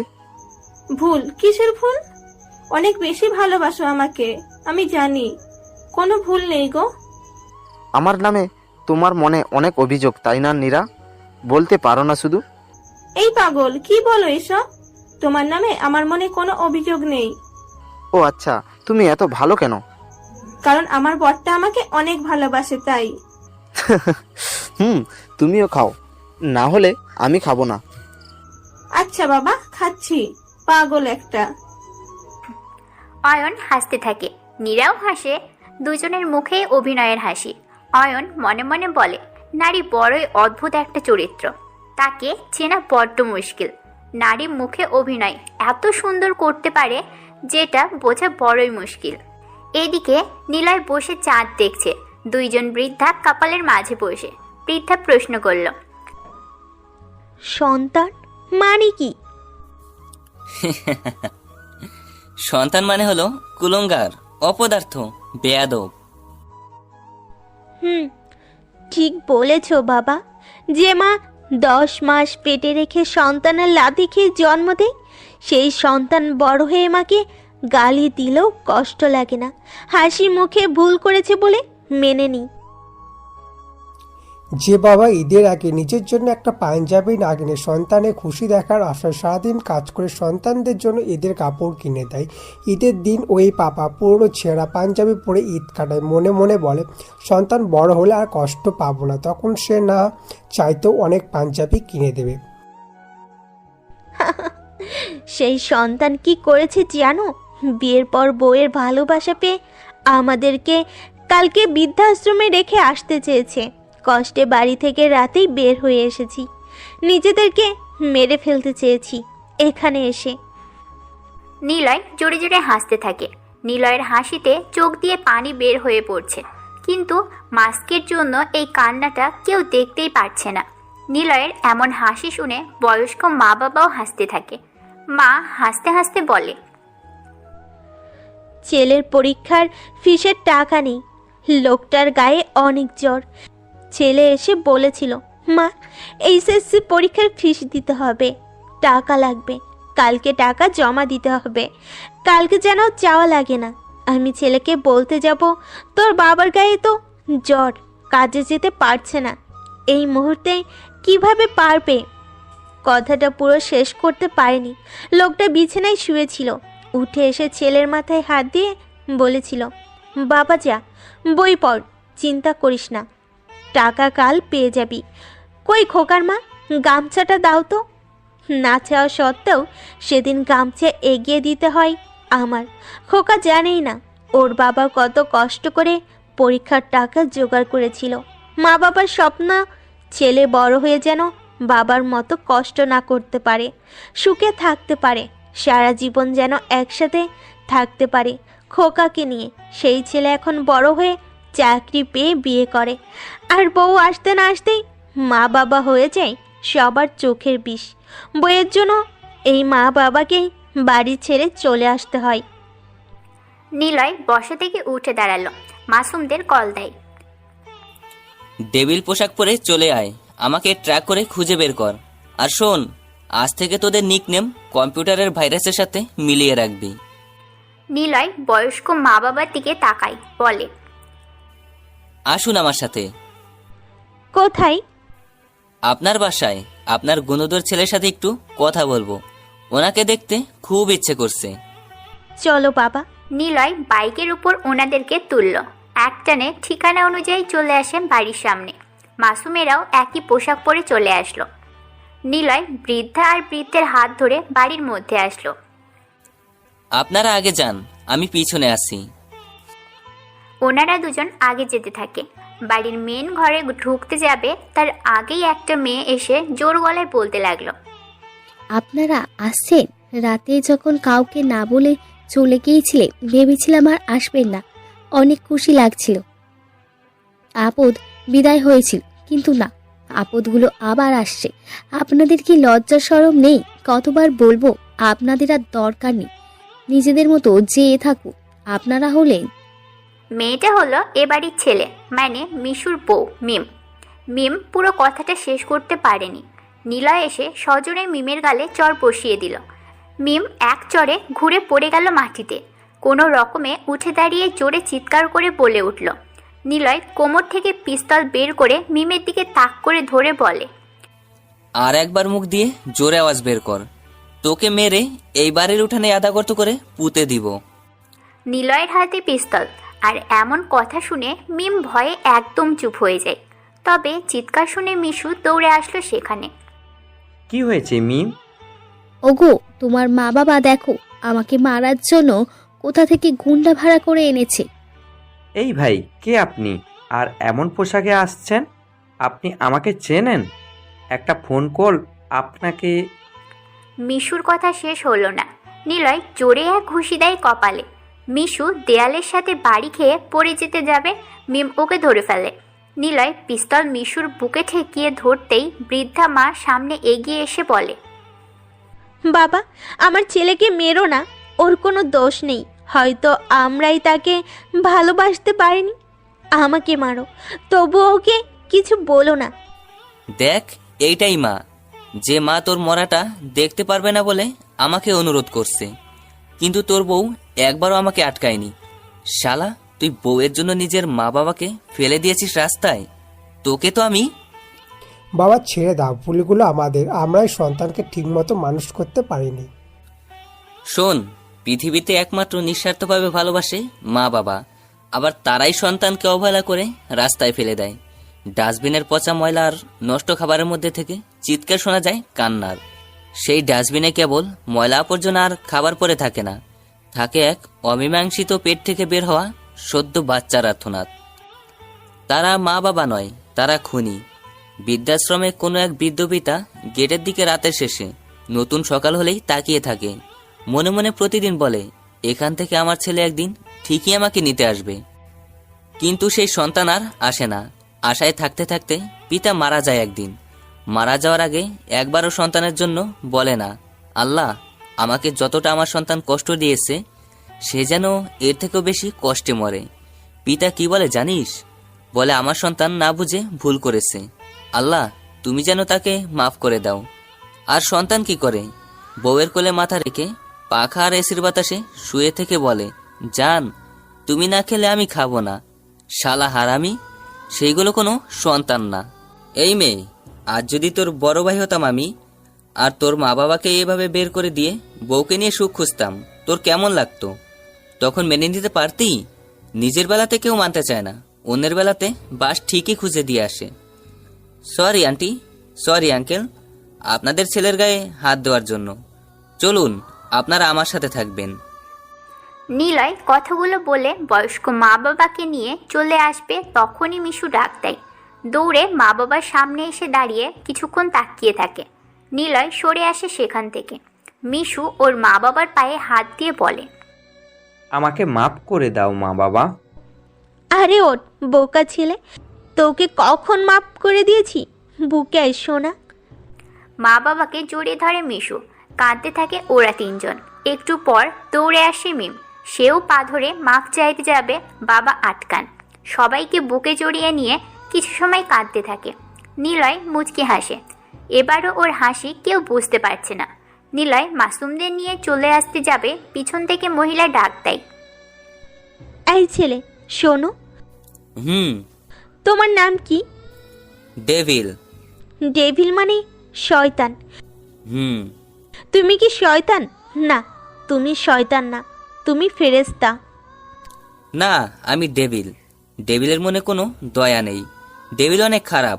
আর শয়তান বলেছেন? শয়তান তো মানুষ নিজেই। আল্লাহ শয়তানকে তো পবিত্র রমজান মাসে আটকে রাখে, তবুও তো মানুষ শয়তানকে হার মানাবে এমন কাজ তখনও করে। আমি শয়তান, ডেভিল। Call me devil. আসি। ভাই। নিলয় ঘুরে তাকায়। মিম নিলয়কে ডাক দিয়েছে, এমনভাবে ডাকলো নিলয় দাঁড়াতে বাধ্য হয়েছে, কারণ এমন করে ওর বোন বিথি ডাকে। বিথি আপার কথা আবারও মনে পড়ল ওর। নিলয় ঘুরে তাকায়। মিম আর মিশু এসে দাঁড়ায়। নিলয়ের পা ধরতে যাবে, নিলয় সাথে সাথেই সরে আসে। এগুলো করার দরকার নেই, ভালো থাকবেন। মাফ করে দিবেন আপনাদেরকে মারার জন্য। না ভাই, ঠিক আছে ভাই, যদি কখনো আপনার উপকারে আসতে পারি সেদিন নিজেকে স্বার্থ মনে করব। উপকার? ঠিক আছে। পৃথিবীর সব মানুষদের সাথে ভালো ব্যবহার করতে হয়। বলা তো যায় না কখন কোন মানুষটা নিজের বড় উপকারে কাজে লাগবে। ধন্যবাদ। নিলয় চলে আসে সেখান থেকে। কিছু দূর আসার পর অর্ককে ডাক দেয়। অর্ক, একটা বড় পলিথিন নিয়ে আয়। আচ্ছা, 1 মিনিট। অর্ক 1 মিনিট পর পলিথিন নিয়ে আসলো। নিলয় ওর পিঠে ঝুলানো ব্যাগ থেকে 1 কোটি টাকা বের করে বড় পলিথিনে ঢাললো। পলিথিনের সাথে একটা কাগজ আটকে দিল। সেই কাগজে বড় করে লেখা ডেভিল। নে, প্যাকেটটা ওই যে এতিমখানা দেখছিস, ওখানে যে গোপনে রেখে আয়। অর্ক তাড়াতাড়ি যেয়ে টাকাগুলো রেখে আসে। বাড়ির দিকে আসতে থাকে ওরা। ব্রিজের ওখানে এসে থামলো নিলয়। সিয়াম, মাসুম আর অর্ক এসে দাঁড়ালো নিলয়ের সামনে। নিলয় ওদেরকে সারিবদ্ধভাবে দাঁড়িয়ে থাকতে দেখে জিজ্ঞেস করলো, কিরে, কিছু বলবি? ভাই, দেখেছি পুলিশেরা ওদের স্যারকে স্যালুট করে পা তুলে কপালে হাত দিয়ে। আমরাও একবার তোমাকে স্যালুট করতে চাই। কথাটা বলেই ওরা 3 জন একসাথে স্যালুট করলো। নিলয় শব্দ করেই হাসতে থাকে। ওরা 3 জন এমন কিছু করবে নিলয় বোঝেনি। নিলয় হাসতে হাসতে বলে, স্যালুট করলি কেন? এই যে তুমি নামে ডেভিল হলেও কিছু কাজ অ্যাঞ্জেলের মতো। তুমি দেখো তোমার পাশে একদিন এমন কিছু লোক দাঁড়াবে যাদের ভালোবাসা পেয়ে তুমি হয়তো সত্যি মানুষের মতো দেখতে অ্যাঞ্জেল হয়ে যাবা। হয়েছে, চল এবার বাড়িতে যাই। নিউজ চ্যানেলে ডেভিলকে নিয়ে খবর প্রচার করা হচ্ছে। সেদিকে নিলয়ের কোনো ভ্রুক্ষেপ নেই। নিলয় ভার্সিটিতে আসে। শহীদ মিনারের সিঁড়িতে এসে বসে ও বই বের করে পড়া শুরু করবে, তখনই রিয়াদ এসে দাঁড়ালো সামনে। কি মামা, আজ একা কেন? তোমার হিরোইন কোথায়? ভাই, আমি পড়ছি, আমাকে জ্বালাতন করবেন না। ওমা, তাই নাকি? বাবু, তুমি পড়ছো? আহারে। দেখুন, আপনারা প্রতিদিন আমার সাথে এমন কেন করেন? কেন করি? কারণ তোমার সাথে এমন করতে আমাদের ভালো লাগে বেবি। আমাকে কখনো জ্বালাবেন না। ওমা, তাই? শালা, তোকে র্যাক দেব এখন। না করলে তোকে এমন কাজে ফাঁসাবো কখনো আর ভার্সিটিতে আসতে পারবি না। না না, আমি রাজি, বলুন। আজকে স্যারের পিছনে যে জোরে একটা হাত দিয়ে কক মারবি। এ চান্দু। কেন করবে সে? তোরা আবার ওকে জ্বালাচ্ছিস? আমি কিন্তু তোদেরকে, সামনে থেকে যা। রিয়াদেরা পিছনে তাকায়। নেহা এসেছে। রিয়াদরা চলে যায়। তবে যাওয়ার আগে নেহার দিকে রাগী দৃষ্টিতে তাকিয়ে থাকে। নিলয় নেহাকে দেখে মুচকি হাসলো। নেহা নিলয়ের পাশে এসে বসলো। তুমি এসেছো? আমি ভাবলাম হয়তো তুমি আর আসবে না। কেন আসবো না? না মানে, তোমার ভাইয়া তোমাকে যেভাবে নিতে এসেছিল, ভয় পেয়েছিলাম, না জানি তোমাকে আটকে রাখে কিনা। তুমি পুলিশ, লোকজন এসব ভয় পাও। পাই। কেমন যেন হয় আমার। জানো নিলয়, আমারও না এমন ভয় করে, রাগ হয় খুব। ভাইয়া শুধু মেয়র না, সে একজন মাস্তান। আর এই জন্যই আমি ভাইয়ার সাথে থাকি না। কি? মাস্তান? নিলয় কথাটা বলেই অজ্ঞান হয়ে নেহার কাঁধে মাথা রেখে দেয়। নেহা ভ্যাবাচাকা খেয়ে বুঝতে পারে না এখন কি করবে। নেহা বুঝেনি নিলয় এমন মাস্তানের কথা শুনে এতটা ভয় পাবে। কোনো রকম ধাক্কা দিয়ে নিলয়কে ডেকে তোলে নেহা। নিলয় বলে, মাস্তান চলে গেছে? এই ভিতু ছেলে, মাস্তান কোথা থেকে আসবে? আমি তো এমনিই বললাম। তুমি এমন ভয় পাও, কে জানতো? সেদিন রাতে তো ভালোই ফাইট করলা, ভাবলাম তুমি কত সাহসী। না মানে, মাস্তানের বোন তুমি। তোমার ভাই যদি শোনে আমি তোমার সাথে লাইন মারছি, তাহলে আমাকে গুলি করে মেরে ফেলবে। যাই বাবা, ক্লাসে যাই, আমার এসবের দরকার নেই। নিলয় কথাগুলো বলে উঠে চলে গেল। নেহা নিলয়ের শেষ কথাগুলো শুনে পিছন থেকে ডাকতে থাকে, এই নিলয়, শোনো, দাঁড়াও বলছি। নিলয়। কিন্তু নিলয় দাঁড়ায় না, সে চলে যেতে থাকে। নেহা পিছন পিছন যেতে যেতে ভাবে, নিলয় কি আমার সাথে লাইন মারে? তাহলে কেন বলে না?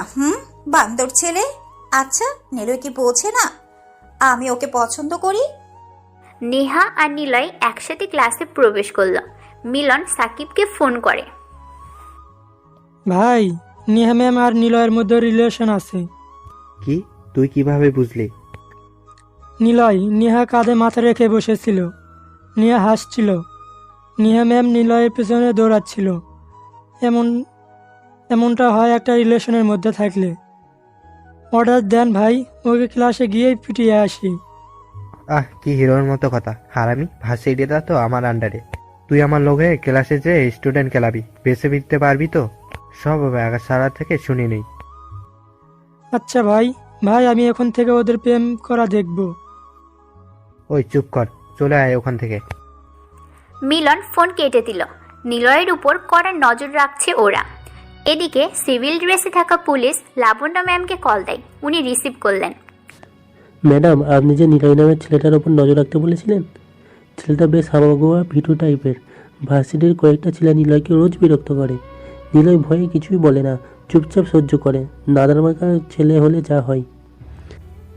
আর কিছু? সাকিব স্যারের বোন ওর গার্লফ্রেন্ড। কি শিওর? দুজন রিলেশনে আছে। ম্যাডাম, আমি কি এখান থেকে ওদের প্রেম করা দেখব?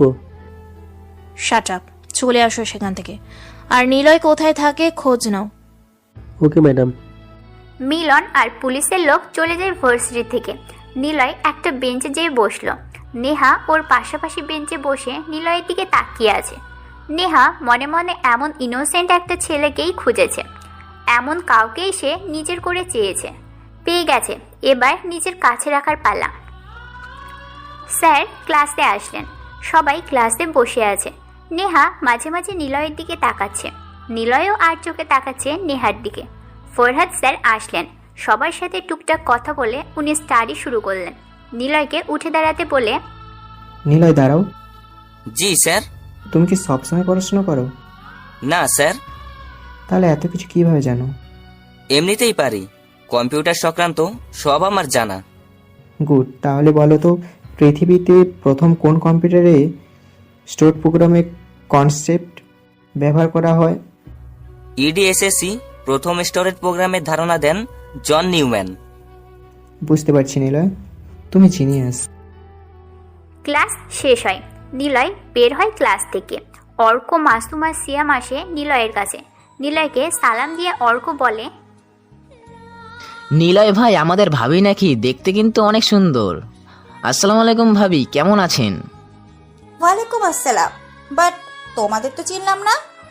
আমি অর্ক, ও মাসুম আর ও সিয়াম। নিলয় ভাই আর আমরা মিলে একটা বাড়িতে ভাড়া থাকি, মানে এক বাড়িতে 4 জন সদস্য। এই, উনি তোদের ভাবি না? সে আমরা জানি, তুমি লজ্জা পাচ্ছ তাই বলছো না? তোরা যা এখান থেকে, না হলে। আচ্ছা যাচ্ছি, টাটা ভাবি। ভাইয়াকে দেখে রাখবেন, উনি কিন্তু 1 নম্বরে গেট আপ। তবে রে।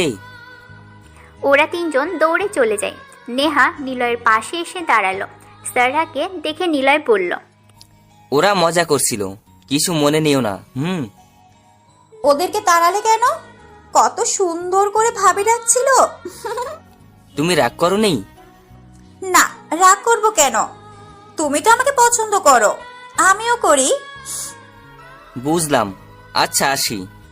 ওই কোথায় যাও? আমি কিন্তু তোমাকে ভালোবাসি নিলয়। নিলয় দাঁড়িয়ে পড়ে। নেহা নিলয়ের সামনে এসে দাঁড়ালো। নিলয়ের চোখের দিকে তাকায় নেহা। নিলয় চুপটি করে চেয়ে আছে নেহার মুখের দিকে। নেহা নিলয়ের হাত ধরল। নিলয় কেমন যেন অন্যরকম এক অনুভূতিতে কেঁপে উঠল যেন।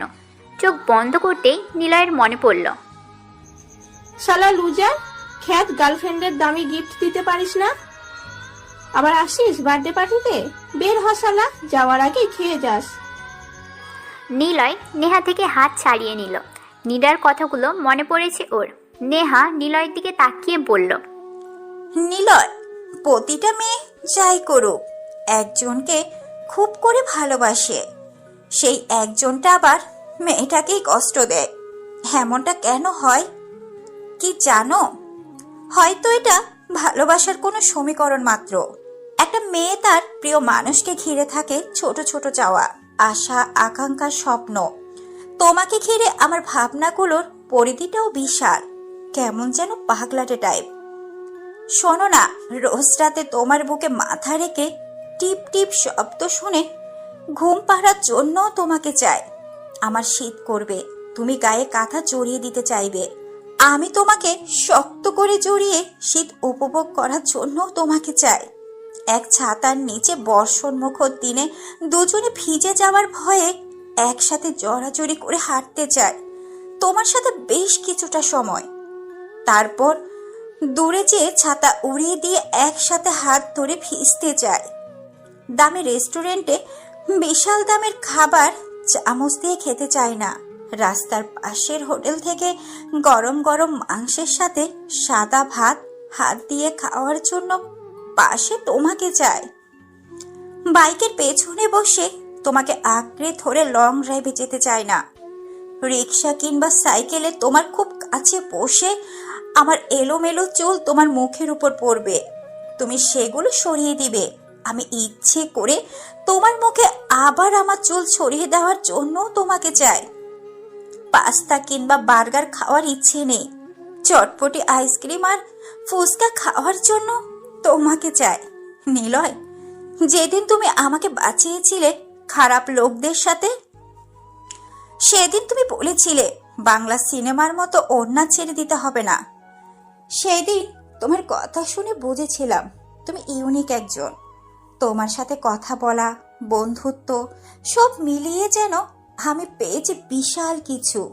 ভালোবাসি তোমাকে, ভালোবাসবে আমায় বলো?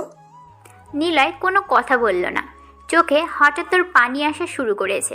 নিলয় নেহার সামনে থেকে দৌড়ে চলে যায়, একবারও পিছনে তাকায় না।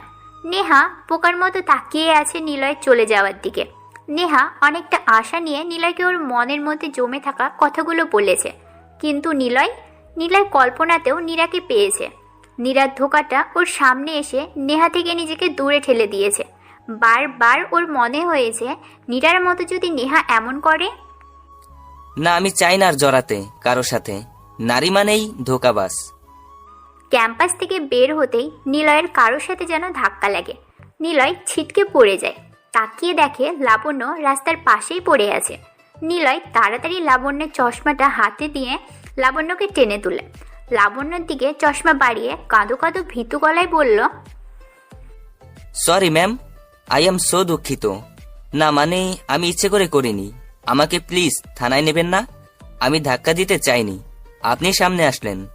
আসলে না মানে আমি সামনে এসে গিয়েছিলাম। সরি ম্যাম, আর কখনো আপনার সামনে আসবো না। কথাগুলো নিলয় এতটা ভয় নিয়ে বলা শুরু করেছে, লাবণ্য নিলয়ের এমন বাচ্চামো দেখে হেসে ফেলে। নিলয় কান ধরে দাঁড়ায়, ইনোসেন্ট মুখ করে লাবণ্যের দিকে তাকিয়ে আছে। লাবণ্য তাকিয়ে কেমন যেন মায়া হলো নিলয়ের উপর। বেচারা ইনোসেন্ট ছেলে। কান ধরছো কেন? ছাড়ো, লোকজন দেখছে আর ভাবছে আমি তোমার গফ। তুমি এসে কান ধরে সরি বলছো, ছাড়ো কান। ও সরি। আবার সরি কেন? কান ধরার জন্য। বুঝলাম। সরি। আবার সরি। ধাক্কা দেওয়ার জন্য। কিন্তু আপনি এমন কোমল কেন? আপনার পুলিশের চাকরি করা মানায় না। তাই নাকি? তাহলে কি করতে মানায় শুনি? বয়ফ্রেন্ডের সাথে সারাক্ষণ ঘোরাঘুরি করা। পুলিশে থেকে মনে হয় না ভয়ে কোনো ছেলে প্রপোজ করেছে। একটা প্রেম করেন, হেব্বি হবে। আর তোমার মতো সে এসে কান ধরুক, সরি বলুক। না মানে আসি। আর সরি ধাক্কা দেওয়ার জন্য। এখানে বেশিক্ষণ থাকলে পুলিশ এসে ধরে নিয়ে খুব মারবে। ওনাদের অফিসারকে ধাক্কা দিয়েছি, বাবা গো পালাই। নিলয় দৌড়ে চলে যায়। লাবণ্য হাসতে থাকে। ছেলেটা কি অদ্ভুত মায়াবী। এমন ছেলে প্রিয় মানুষ হলে খারাপ হয় না? ধুর, কি সব ভাবছি আমি। লাবণ্য কথাগুলো ভাবতে ভাবতেই চলে যায়। নিলয় বাড়িতে চলে আসলো। রুমে এসে ফ্যানের নিচে বসলো ও। ভাই কি হয়েছে? কিছু না, প্রেমের চক্করে ফেলে এসে বলিস কি হয়েছে? কিভাবে বুঝলি তোরা?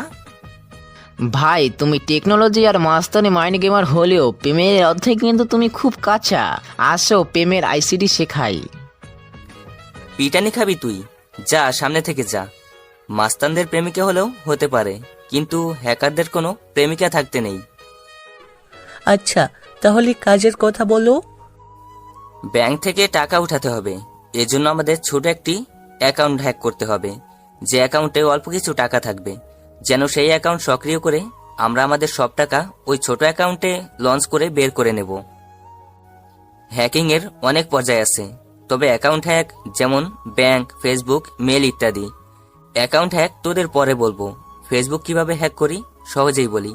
আগে তো অনেক বলেছি, এবার আরো সহজ করে দিচ্ছি। প্রথমে ওই আগের কাজগুলো সম্পূর্ণ করবি। এরপর ব্রুট ফোর্স অ্যাটাক সম্পর্কে জানতে হবে। ব্রুট ফোর্স হলো কোনো সিস্টেমের লগইন প্যানেলের ইউজার আইডি এবং সম্ভাব্য পাসওয়ার্ড একে একে এন্টার করে তাতে লগইন করার চেষ্টার নামই ব্রুট ফোর্স অ্যাটাক।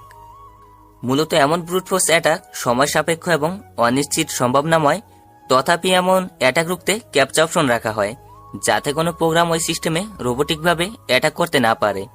কম্পিউটার হতে ব্রুট ফোর্স অ্যাটাক দিতে ব্যক্তির আলাদা সফটওয়্যার বা এর পাশাপাশি লিনাক্স ব্যবহার করা লাগবে, আর অ্যান্ড্রয়েডের টার্মিনাল ব্যবহার করা যাবে। ব্রুট ফোর্সের সফল হওয়া নির্ভর করে পাসওয়ার্ড লিস্টের উপর, তাই অটোমেটিক ব্রুট ফোর্সের চেয়ে custom password list, create password by analysis of victims, nature and behave তৈরি করে ম্যানুয়াল ব্রুট ফোর্স অ্যাটাক দিলে সফলতার সম্ভাবনা 90% বেড়ে যায়। তবে মজার ব্যাপার হলো ব্রুট ফোর্স নিয়ে ফাজলামি করা। যেমন ধরা যায় হ্যাকার করিমের ফেসবুক আইডি হ্যাক করতে চায় এবং মনে মনে তার আইডির পাসওয়ার্ড ধরল আই লাভ ইউ।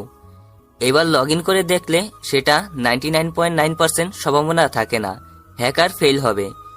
তবে এই আই লাভ ইউ লেখাটি যে জগতে কারোরই পাসওয়ার্ড নয় এমনটা তো নিশ্চিত করে বলতে পারে না, কারো না কারো আইডির পাসওয়ার্ড এমন হয়। তাই একই পাসওয়ার্ড কন্টেন্ট রেখে বিভিন্ন আইডিতে তার আইডি কোড দিয়ে ব্রুট ফোর্স অ্যাটাক দিলে হ্যাক করার বিষয়টা কিছুটা সহজ হয়। তবে এক্ষেত্রে কমন ওয়ার্ড হলো অ্যাটাকিং পাসওয়ার্ড এবং আইডি কোড লিস্ট হলো টার্গেট অ্যাকাউন্টের সমন্বয় মাত্র। মনে রাখিস, হ্যাকিং কখনো মনের অহংকারে থাকে না, হ্যাকিং থাকে মাথার ব্রেইনে, আর সেটা হলো মাইন্ড গেম। বুঝছিস? চল এবার টাকা তোলা যাক। সন্ধ্যা হয়েছে। একটি সাদা রঙের মাইক্রো এটিএম ব্যাংক থেকে অনেকটা দূরে এসে থামে। নিলয় গাড়িতে বসেই একটা অ্যাকাউন্ট হ্যাক করে কার্ড বের করে নিল। এখন সেই কার্ড অনুযায়ী টাকা তোলা হবে, কিন্তু নাম্বার চেঞ্জ করা যাবে না। মানে কার্ডের সাথে সংযুক্ত অ্যাকাউন্ট নাম্বারের সাথে অ্যাড করে ফোন নাম্বার রাখা হয়। সেই নাম্বারে যত বাড়ি টাকা তোলা হবে তত বাড়ি মেসেজ যাবে। কত টাকা তোলা হয়েছে সে সবেরই, যেমনটা বিকাশ অ্যাপস বা নাম্বারে দেখা যায়। নিলয় সব কিছু রেডি করেছে। এবার মাসুমের কাজ। মাসুম ওই সিমে থাকা সব ধরনের অফিসিয়াল মেসেজ আসা অফ করার জন্য কাজ করতে থাকে। 15 মিনিট পর মাসুম সেই নাম্বারে থাকা যাবতীয় অফিসিয়াল বা নাম্বার মেসেজ অফ করে দিল। নিলয় সন্ধ্যা হওয়া অবধি অপেক্ষা করছে। নিলয় বলল, সিয়াম, গাড়ি থেকে নেমে দেখ আশেপাশে কয়টা সিসি ক্যামেরা আছে। ওকে ভাই। কিছু সময় পর সিয়াম আসলো, গাড়িতে ঢুকে বলল, ভাই, ব্যাংকের সামনে সহ আশেপাশে মোট 3টে সিসি ক্যামেরা আছে। নিলয় বলল, আচ্ছা ওয়েট কর। সিয়াম ল্যাপটপ নিয়ে বস। কোড আসলেই 5 সেকেন্ডের মধ্যে খালি করে পাতিয়ে সাবমিট দিবি। মনিটরিং তোর স্ক্রিনে শো করবে। নিলয় আরও একটি ল্যাপটপ অন করলো। ফ্লাইস ড্রোন সেট দিয়ে ল্যাপটপে তার অবস্থান দেখতে থাকে। ক্যামেরার পাশে ড্রোন যেয়ে নিজের কাজ করতে থাকে। ড্রোন নিয়ন্ত্রণ করছে নিলয় আর কোড পাঠাচ্ছে সিয়াম।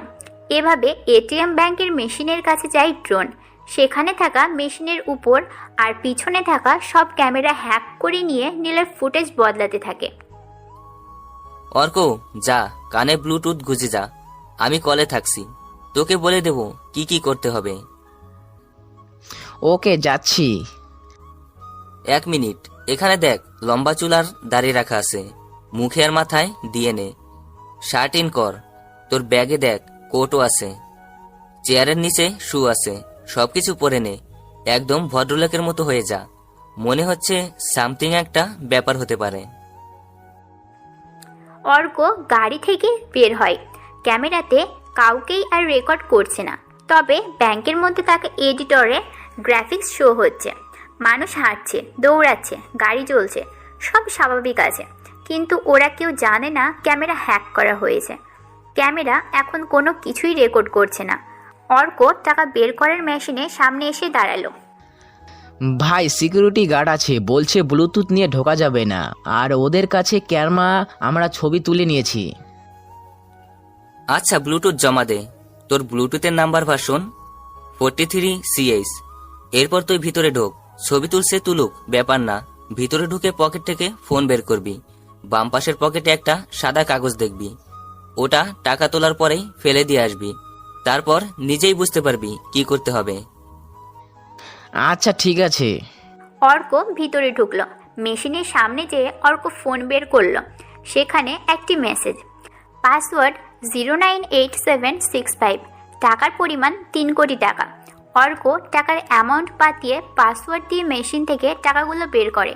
টাকাগুলো ব্যাগে ঢুকিয়ে অর্ক বের হতে যাবে, তখনই সিকিউরিটি অ্যালার্ম বেজে ওঠে।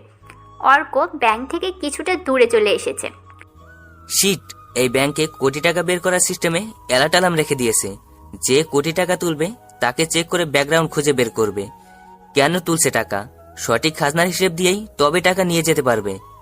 নিলয়ের কথা শুনে সবাই ভয় পেয়ে যায়, কিন্তু অর্ক ততক্ষণে গাড়ির কাছে দৌড়ে চলে এসেছে। অর্ক গাড়িতে উঠতেই নিলয় গাড়িতে জোরে টান দিল।